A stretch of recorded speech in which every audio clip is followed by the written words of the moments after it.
Hello there, C. Welcome to stream. Hope you're doing well. I just need to make I'm making the tweet announcing that I'm live. Oh God, hang on.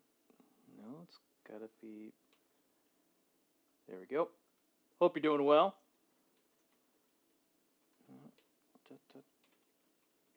That. Copy that, but get rid of the link because it's Twitter. As one would expect. Boom. You doing good? That's good to hear. It's good to hear. Let me post to Blue Sky. Boom. Boom. Then gotta do Discord.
There we go.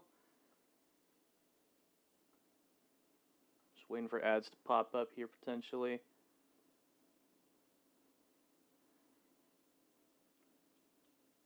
Have the ads popped up already, or I don't know? Oh God, I can't even see the ad timer. There we go. Oh, no, that's not what I wanted.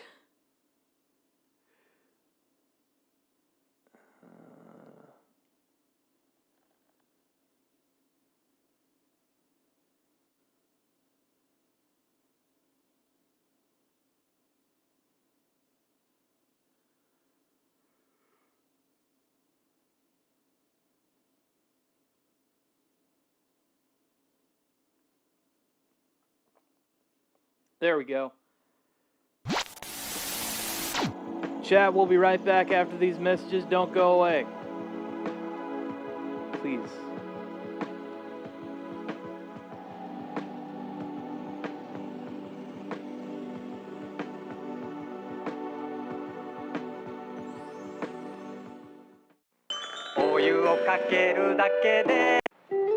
一杯のお茶は太陽と大地の贈り物。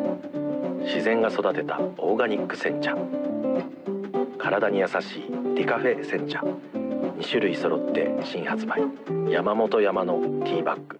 I am Alexander, founder of comparethemeerkat.com, where we compare meerkats. Size, hobbies, you know. But lately we get many people looking for car insurance.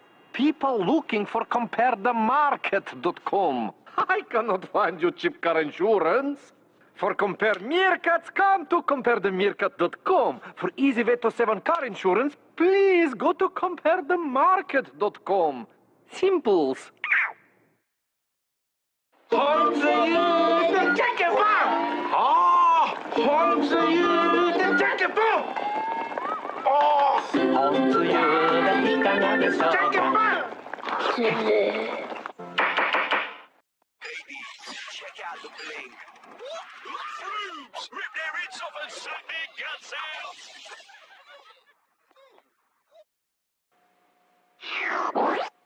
Whoa, Pops! Micro Pops for Micro Licks! 短い行く人。二人で飲みに行きません？いや、二人っきりっていうのはちょっとまずいんじゃないかな。ちょっとぐらいいいんじゃないかな。スーパー部長がそこまでおっしゃるなら。スーパーチューハイサントリー。飲む？寒いな。何か飲みたい。そんな時。カフェオレだったらホッとするかも。カフェオレは得意なんです、ブレンディー。できました。ぴったりサイズのミニパック。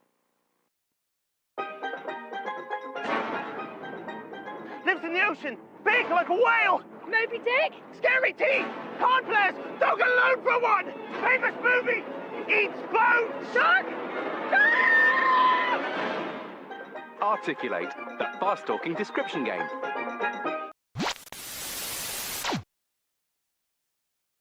Well, that's awkward.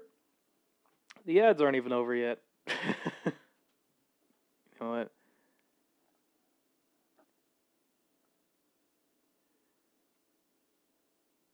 It's just gotta wait a bit longer here.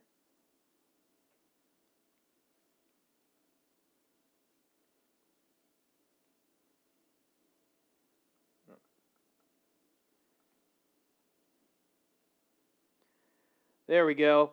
Welcome back from the ads chat. Okay, let's see what ads C and Kibo managed to get. Hello, Kibo. Welcome to stream. Hope you're doing well. C got Woman in the Yard, Heineken Silver, Kia, Preventative Maintenance, Amazon, Cetaphil, Goldfish, Volkswagen Towels, Rogers Xfinity Internet, Wendy's Spicy Chicken Sandwich, and Red Bull. Okay. I'm going to try to get some background music here going, because I just realized it. Like, I haven't... Yeah, we have not been listening to much background music as of late, so... I'm going to try to fix that. There.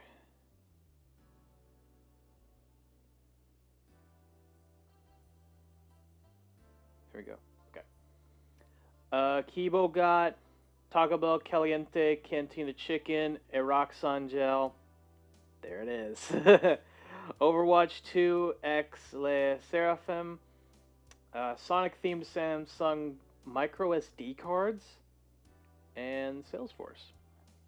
Excellent. I'm doing okay. Admittedly, I actually had to go to the grocery store because I realized I did not have any salad dressing. Hope you saw some of the videos from last Sunday. You know what? Let me browse up here. I do believe... Oh, God. Yes. Yeah, we still got some. We still got the, I think it was K-pop makeover, 1950s makeover, custom black wedding dress that I think we watched in 18 search. So the makeover videos, those we could watch next. But first, and unfortunately you're not going to be able to see these for yourself, but I have 2 different Samoa cookies. One of them I bought from the Girl Scouts, which they're basically saying that like their latest run of cookie sales are going to be like the last ones, which is sad to hear that they're just going to stop making the making cookies. And I had to buy the Samoas. I had to buy at least 1 box of the Samoas. Okay? So okay. Damn it. Yeah, that's exactly what I'm thinking. So, you know, off the bat, I think the left one here is Girl Scouts, and the right one's generic brand. The Girl Scout cookie one, the coconut flakes seem a lot darker, very caramel-esque in color, I guess. So, and the chocolate lines that like, you know, they go across the top of the cookie, they're a lot thicker than the generic store brand. So that's another thing I'm already noticing. The store brand lines are a bit more parallel, and the chocolate flakes, or no, the coconut flakes seem a lot lighter in tone. Still look caramel-ish, but it's not as noticeable as on the Girl Scout cookie one. So I'm going to try this Girl Scout Samoa for the first time, and honestly, I don't even know if I had a Girl Scout cookie. I probably did have Girl Scout cookies at one point, but it was the... Oh god, what was it? It was I missed my chance to buy the tag-alongs. Yeah, you probably did. I remember having the mint cookies. Those are pretty good. Hello, Trax Raptor Gamer. Welcome to stream. Hope you're doing well. Right now, we're going to be trying the Girl Scout Samoa cookie and the generic store brand. It seems like, you know, after me buying a box of the Girl Scout cookies, they said that this is going to be their last run of cookies. So I want to see if this is good, because I've heard a lot of things about the Girl Scout cookies in particular. I actually do remember having the mint cookies, the chocolate mint cookies. It was it was supposed to be like not a York peppermint patty necessarily, but like a mint cookie, I guess. So yeah, let's give it a go.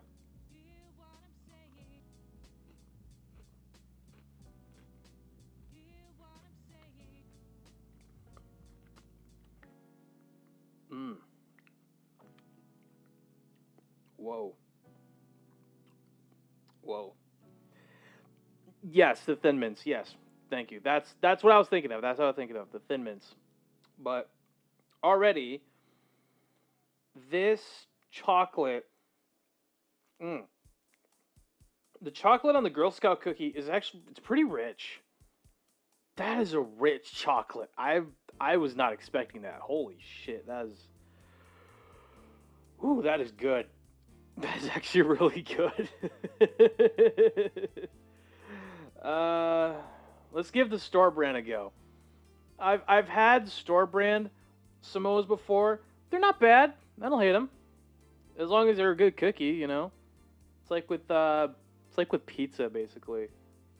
Like you can't go wrong with a good pizza. It's just that, like, you're probably gonna expect different flavors and whatnot, but it's fundamentally the same thing.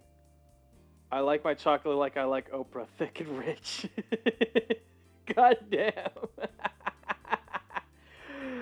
Oh, God, that's a good one. All right, let's give the store brand a go.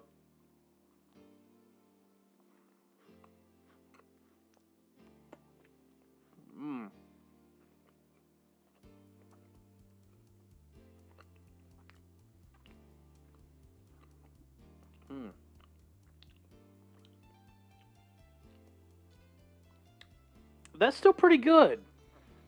That's still pretty good. The one thing that I've noticed with the store brand, I think the store brand Samoa cookie, there's more emphasis on the coconut as opposed to the chocolate. Like the Girl Scout cookie, that one's the Girl Scout cookie, there's more emphasis on you're tasting more of the chocolate, right? But yeah, the Girl Scout cookie, you're tasting a lot more of the caramel and the coconut, and I think that kind of compensates for the lack of, like, noticeable rich chocolate. Like, it's still good. They're both very good Samoa cookies. I think it's just kind of a matter of, like, preference. Like, do you want more of an emphasis on the chocolate with the Girl Scout cookie one, or you want more of an emphasis on the coconut?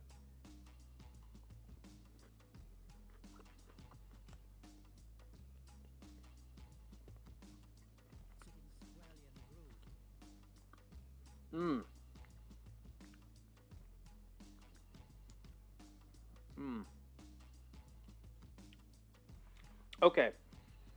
With the Girl Scout Samoa, I just had another taste. The Girl Scout Samoa, there's more of an emphasis on the chocolate, but the caramel is also different too. And I kind of like that. I kind of like that. Not saying that the store brand caramel is bad.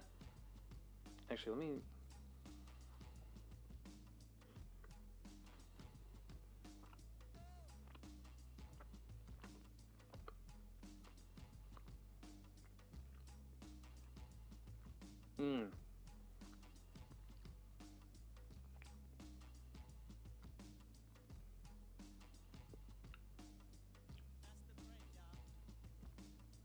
Yeah, the caramel isn't bad.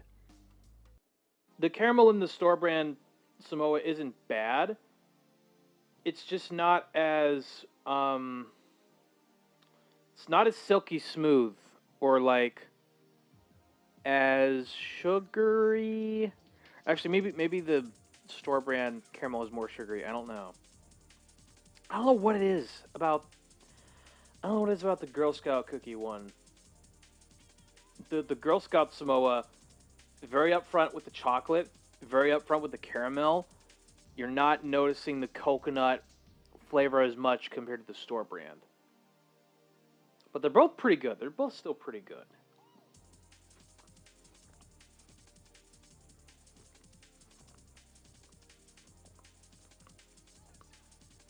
Yep. There's caramel and chocolate. Mmm.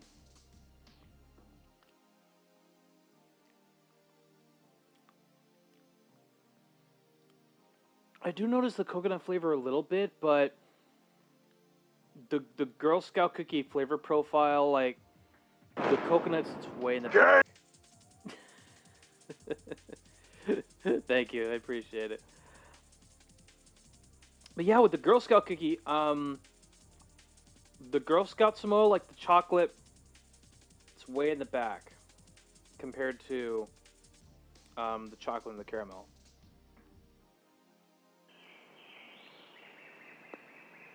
Dear. Yeah. Dear. Let's mm.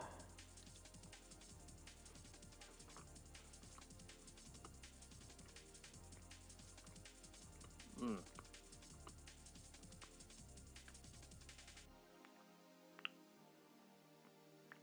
Mm.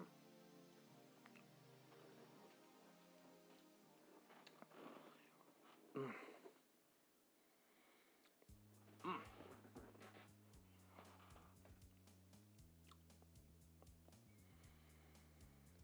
Whew. God, that's actually pretty good. That's pretty good.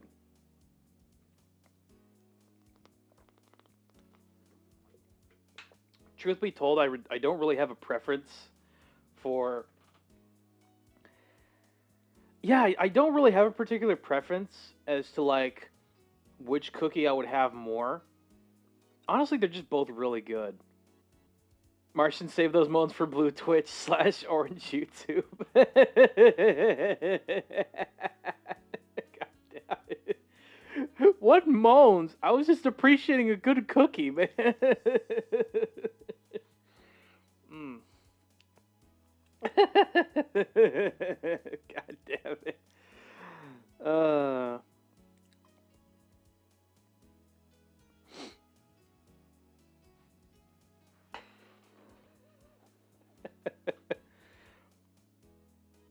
That is pretty good.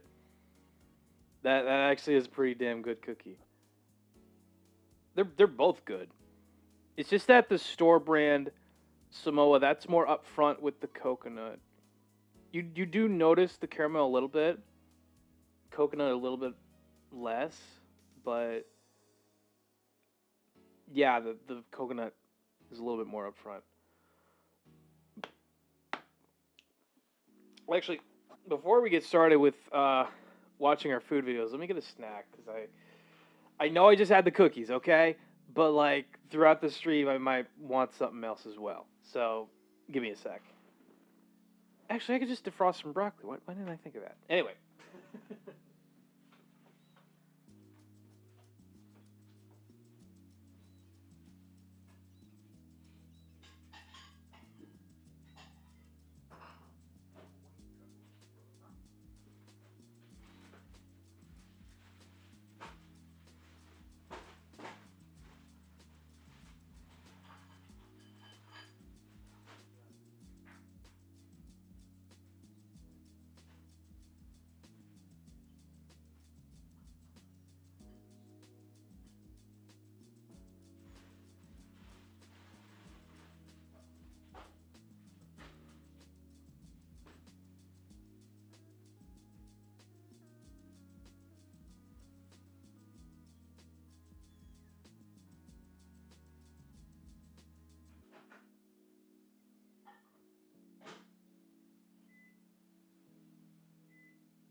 Alright, I'm back.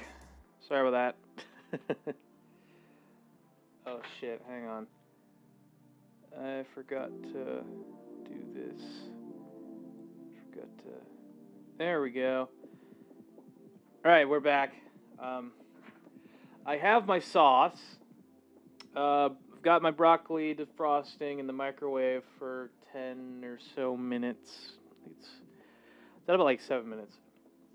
But for the sauce, we have Thousand Island dressing, barbecue sauce, and Yellowbird Blue Agave Sriracha, which appears to be mellow hot. So we should be okay. Should be okay for this one. Won't be that bad.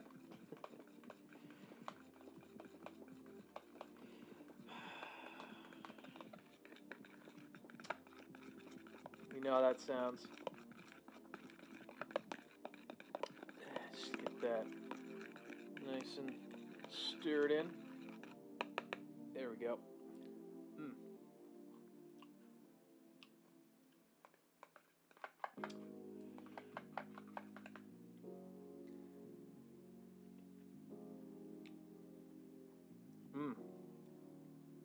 Oh, that's nice. That is nice.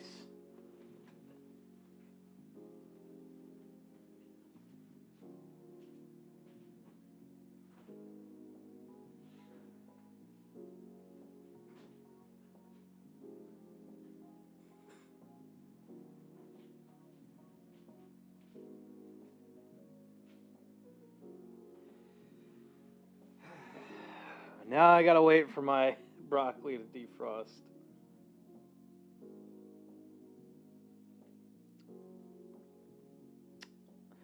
Oh, also, babe, I finally turned on the option to hide the list of viewers that are in chat right now. So, you know, I did it.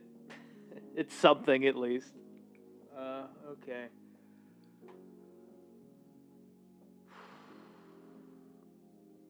You know what? I should have gotten another.